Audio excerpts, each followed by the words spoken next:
नमस्कार, मैं जनता शिवम गौतम। जिस तरीके से जम्मू कश्मीर के अंदर गुपकार गैंग बना था, उसके बाद अब सरकार की कार्यवाही भी शुरू हो चुकी है।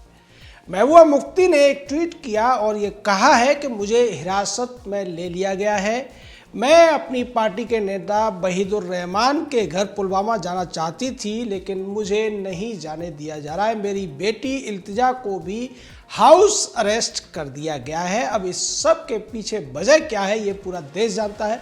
कि किस तरीके से एक बार हिरासत से रिहा किए जाने के बाद महबूबा मुफ्ती के न स्वर बदले और ना ही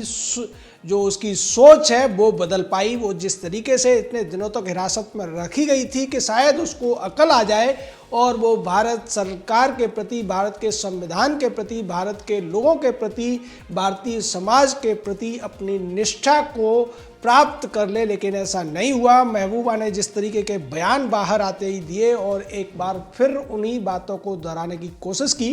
जो वो पहले किया करती थी जब 370 और 335A नहीं हटा था। एक बार महबूबा ने कहा था कि जम्मू कश्मीर में वो हाथ कम पड़ जाएंगे जो तिरंगा उठाएंगे, और अब बाहर आने के बाद उसने गुपकार गैंग जब बनाया तो उसमें भारतीय तिरंगे को नहीं रखा गया। जम्मू कश्मीर का जो पहले झंडा था उसको रखने की कोशिश की और ये कह दिया कि हम तब तक तिरंगा नहीं उठाएंगे जब तक 370-35 से बहाल नहीं हो जाते हैं। इसके अलावा जिस तरीके से रोशनी एक्ट के तहत भी महबूबा मुफ्ती और उसके साथ के लोगों के खिलाफ तमाम जानकारियां सीबीआई के माध्यम से बाहर आई, उसमें भी ये खुलासा हुआ था कि चाहे फारूक अब्दुल्ला रहा हो या उसका बेटा उमर अब्दुल्ला या फिर महबूबा मुफ्ती, इन सभी ने रोशनी एक्ट का फ़ायदा उठाते हुए सरकारी ज़मीनों पर अवैध रूप से पहले कब्जा किया और बाद में छोटे मोटे मामूली पैसे देकर उन ज़मीनों को अपने नाम पर हड़प लिया था। अब उसके तहत कार्रवाई हो रही है। महबूबा मुफ्ती जिस तरीके के जहरीले बयान दे रही है, पुलिस उसको किसी भी जगह जाने से इसीलिए रोक रही है क्योंकि ज़रूरत इस बात की है कि जम्मू कश्मीर में शांति बहाल की जाए। लेकिन महबूबा मुफ्ती हो, अब्दुल्ला हो या उसका बेटा उमर अब्दुल्ला हो, ये सभी के सभी मिलकर किसी भी तरीके से जम्मू कश्मीर के हालातों को उसी तरीके का बना देना चाहते हैं जैसा कि 370-35 से हटने से पहले थे, कि वहाँ पर पत्थरबाजों की फौज इकट्ठी हो जाया करती थी जिसको जो अलगाववादी नेता थे वो पैसा बांटते थे। पैसा पाकिस्तान से आता था और उसकी मदद से वो आतंकवादियों की मदद करते थे। आतंकवादियों के खिलाफ कार्रवाई करने के लिए सेना या अर्धसैनिक बल जाते थे तो ये उन पर पत्थरबाजी करके आतंकवादियों को एक तरीके से कवरिंग फायर देने का काम करते थे। लेकिन पिछले 1 साल के दौरान जिस तरीके से केंद्र सरकार ने और स्थानीय जो प्रशासन है, यूनियन टेरिटरी जम्मू कश्मीर का हो या यूनियन टेरिटरी लद्दाख का हो, उसने सूझबूझ के साथ इस पूरे तंत्र को तोड़ने का काम किया। तमाम अलगाववादी नेताओं को जेल में डाला गया, तमाम पत्थरबाजों के सरगनाओं पर कार्रवाई की गई, उनकी संपत्तियां को भी कुर्क किया गया, उनको जेल में डाला गया और उनके जो स्लीपर सेल थे उनको भी पकड़ा गया। उसके बाद जम्मू कश्मीर में पत्थरबाज ढूंढने से नहीं मिल रहे थे, लेकिन यही इन गुपकार गैंग के तमाम लोगों को पसंद नहीं आया और इस गुपकार गैंग के साथ में कांग्रेस का हाथ भी है, ये बात भी साबित हो गई थी। लेकिन बाद में जब गुपकार गैंग में शामिल होने की वजह से कांग्रेस को गृह मंत्री ने निशाने पर ले लिया था, उसके बाद कांग्रेस ने बैक फुट पर जाने की कोशिश की और ये कह दिया कि हम गुपकार गैंग के साथ नहीं खड़े हैं। हमने तो जिन तरीकों से 370 और 35 से हटाया गया है उन तरीकों का विरोध किया है। हालांकि कांग्रेस की सोच वही है जो गुपकार गैंग वालों की है, क्योंकि गुपकार गैंग के लोग हों, चाहे फारूक अब्दुल्ला और PDP की महबूबा मुफ्ती हो या दूसरे अन्य लोग हों, ये सब सब चाहते हैं कि जम्मू कश्मीर में पुराने हालात बने रहें और उसका फायदा ये भ्रष्टाचार के माध्यम से उठाते रहें, जमीनों को हड़पते रहें और अपनी सत्ता को चलाते रहें। लेकिन अब ऐसा हो पाना जम्मू कश्मीर में संभव नहीं है। और जम्मू कश्मीर में जिस तरीके से स्थानीय निकायों के, पंचायतों के और जो नगर पालिकाएं हैं उनके चुनाव होने, जिला विकास समितियों के चुनाव होने, उसके बाद इन लोगों को ये लगता है कि इनकी दाल अब गलने वाली नहीं है। इसीलिए इन सभी लोगों ने गुपकार गैंग के बहाने एक बड़ा गठबंधन बनाने की कोशिश की और इनकी कोशिश ये थी कि उसके माध्यम से ये तमाम वोटों को गोल बंद करके किसी भी तरह से अपनी जो वापसी है सत्ता में उसको कर लेंगे। लेकिन इस मामले में कांग्रेस जब घिरती हुई दिखी तो कांग्रेस को ये कहना पड़ा कि वो गुपकार गैंग के साथ चुनाव लड़ने नहीं जा रही है। अब जम्मू कश्मीर के जो हालात बेहतर हो रहे हैं उसकी वजह से इन सभी के पेट में दर्द है और यही वजह है कि महबूबा मुफ्ती बाहर आते ही इस तरीके की गतिविधियों में शामिल हुई। उसकी पार्टी के तमाम नेताओं को पकड़ा गया और उनसे यह पता चला कि ये सब के सब एक बड़ी साजिश रचने का काम कर रहे थे, जिसके माध्यम से पाकिस्तान परस्त जो ताकतें हैं या चाइना का जो समर्थन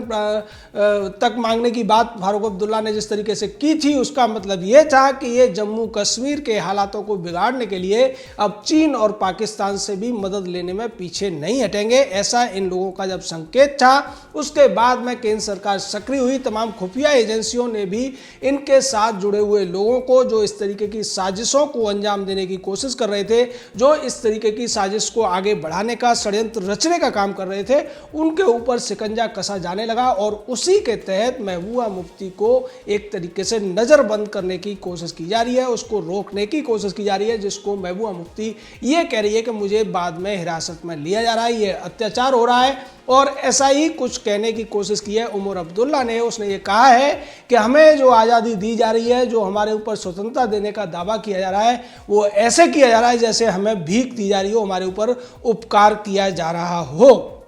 यहाँ पर किसी भी व्यक्ति को घूमने फिरने की आज़ादी नहीं है, लेकिन भारतीय जनता पार्टी के नेताओं को, मंत्रियों को आज़ादी है, हमें क्यों नहीं है। ये इस तरीके की बातें इसलिए कर रहे हैं, लेकिन ये भूल जाते हैं कि जो बाकी के जम्मू कश्मीर के लोग हैं वो देश के खिलाफ नहीं बोलते हैं, वो तिरंगे का अपमान नहीं करते हैं, वो सेना और अर्धसैनिक बलों पर सवाल नहीं उठाते हैं, वो संविधान के ऊपर सवाल नहीं उठाते हैं, वो विशेषाधिकार भी नहीं मांगते हैं और ना ही वो विशेषाधिकार के बहाने दूसरे लोगों पर अत्याचार करते हैं, उनके अधिकारों से उन्हें वंचित करते हैं। इसलिए बाकी सब लोग स्वतंत्रता पूर्वक जम्मू कश्मीर हो या लद्दाख का यूनियन टेरिटरी हो, उसमें आसानी से घूम फिर रहे हैं, अपने कारोबार कर रहे हैं, अपना काम कर रहे हैं और यहां तक कि राजनीति भी कर रहे हैं। लेकिन चूंकि अब पूरे देश का कानून जम्मू कश्मीर में चलता है, भारत का संविधान जम्मू कश्मीर में चलता है, इसलिए कोई भी व्यक्ति अगर भारतीय संविधान के खिलाफ बोलेगा, भारत के जो प्रभुसत्ता है, संप्रभुता है, उसके खिलाफ बोलेगा और उसके खिलाफ कोई भी किसी भी तरीके का उपद्रव करने की धमकी देगा, निश्चित तौर पर भारत के जो तमाम कानून हैं, एनआईए के जो कानून हैं या जो दूसरे यूएपीए जैसे कानून हैं, उसके तहत उस पर कार्रवाई होगी। और इसी का संकेत महबूबा मुफ्ती के दोबारा से हिरासत में जाने की जो खबर आ रही है, उसको लेकर आप समझ सकते हैं। हालांकि अभी इसकी कोई आधिकारिक घोषणा नहीं हुई है, लेकिन आधिकारिक घोषणा हो या न हो, अगर महबूबा मुफ्ती और उसकी बेटी इसी तरीके से अलगाववाद की कोशिश करेगी, देश के खिलाफ लोगों को भड़काने की कोशिश करेगी, निश्चित तौर पर उसको नज़रबंद भी किया जाएगा, हाउस अरेस्ट भी किया जाएगा और ज़रूरत पड़ी तो उसको जेल में भी डाला जाएगा। यही स्थिति फारूक अब्दुल्ला और उमर अब्दुल्ला के साथ भी होने वाली है। उमर अब्दुल्ला, फारूक अब्दुल्ला पहले थोड़ा नरम पड़े हुए थे, लेकिन जैसे ही महबूबा मुफ्ती के साथ इन लोगों ने गुपकार गैंग बनाया और उसमें इन्होंने जो एक गुपचुप खिचड़ी पकाने की कोशिश की, उसमें यही संकेत दिए गए कि अगर ये शांत बैठेंगे तो इन सभी की दुकानें बंद हो जाएंगी। और चूंकि पहले ये जो अपनी दुकानें थी राजनीति की, वो एक दूसरे के खिलाफ लड़कर चलाते थे, लेकिन अब उन्हें पता है कि लड़कर तो इनका कुछ भी बचने वाला नहीं है। इसीलिए ये सब के सब मिलकर ये सोच रहे हैं कि ये जम्मू कश्मीर के लोगों को बरगलाने की कोशिश करेंगे, उन्हें शांति के नाम पर, उन्हें अधिकारों के नाम पर भड़काएंगे और भारतीय संविधान के खिलाफ जाने के लिए उकसाएंगे। जैसा कि महबूबा मुफ्ती ने अभी पिछले दिनों एक बयान दिया था और ये कहा था कि जम्मू कश्मीर के लोगों को अगर नौकरी नहीं मिलेगी तो जम्मू कश्मीर के युवा बंदूक ही उठाएंगे। इस तरीके के बयान महबूबा मुफ्ती उन तमाम युवाओं को भड़काने के लिए दे रही है जो अब तक या तो पत्थरबाजी में लिप्त थे या फिर इस तरीके की गतिविधियों में जाने के लिए सबसे ज़्यादा जो आसान शिकार हुआ करते थे। ये महबूबा मुफ्ती की कोशिश ये है कि नौकरी के बहाने या पैसे के बहाने उनको भड़काया जा सकता है, सरकार के खिलाफ उपद्रव कराए जा सकते हैं, 2-4 जगह दंगे कराकर सरकार को बदनाम किया जा सकता है और सरकार पर दबाव डालकर फिर से सरकार को जम्मू कश्मीर में तमाम चीज़ों में ढील देने के लिए विवश किया जा सकता है। लेकिन अब महबूबा मुफ्ती ये भूल चुकी है कि जम्मू कश्मीर अब कोई विशिष्ट राज्य नहीं है, वहाँ पर कोई विशेष प्रकार से किसी व्यक्ति को बख्शा नहीं जाएगा। वहाँ अगर कोई व्यक्ति देश के खिलाफ बात करेगा, निश्चित तौर पर जो देश के दूसरे हिस्सों में कानून लागू होते हैं, चाहे आईपीसी हो, यूएपीए हो या एनआईए हो, इस तरीके के जो कानून है जो आतंकवादी गतिविधियों को रोकने के लिए विशेष तौर पर बनाए जाते हैं, उनके तहत कार्रवाई की जाएगी और उस कार्रवाई से कोई भी बचेगा नहीं।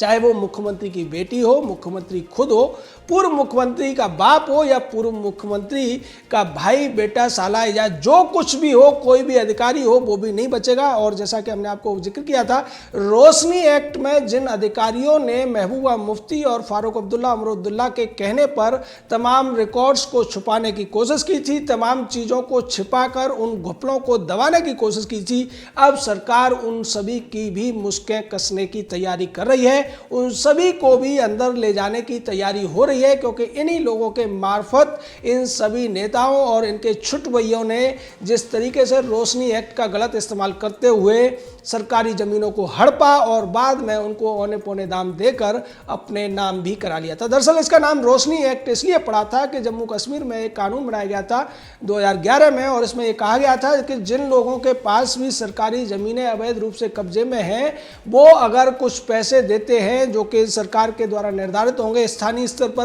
उसके माध्यम से वो ज़मीनें उनके नाम कर दी जाएंगी। और ये जो पैसा है, ये बिजली का जो प्रसार है या बिजली का उत्पादन है राज्य में, उस पर खर्च किया जाएगा। इसीलिए इसका नाम रोशनी एक्ट पड़ा था। लेकिन बाद में ये पता चला कि ये रोशनी एक्ट नहीं बल्कि काला, एक अंधेरे वाला एक काला कारनामा था, जिसके माध्यम से तमाम ज़मीनों को हड़प लिया गया था। और अब इसकी जो जांच चल रही थी पिछले काफ़ी दिनों से, वो उसके तमाम खुलासे सामने आ चुके हैं और इन लोगों के चेहरों से वो सारे नकाब हट गए हैं कि इन्होंने किस तरीके से बेशकीमती ज़मीनों को हड़पने के लिए साजिश रची थी। और इनकी दूसरी साजिशें भी सामने आ रही हैं, जिसकी वजह से अब ऐसा लगता है कि चाहे फारूक अब्दुल्ला हो, महबूबा मुफ्ती हो या दूसरे लोग हों, ये फिर से जेल जाने के रास्ते में हैं। जय हिंद, जय भारत।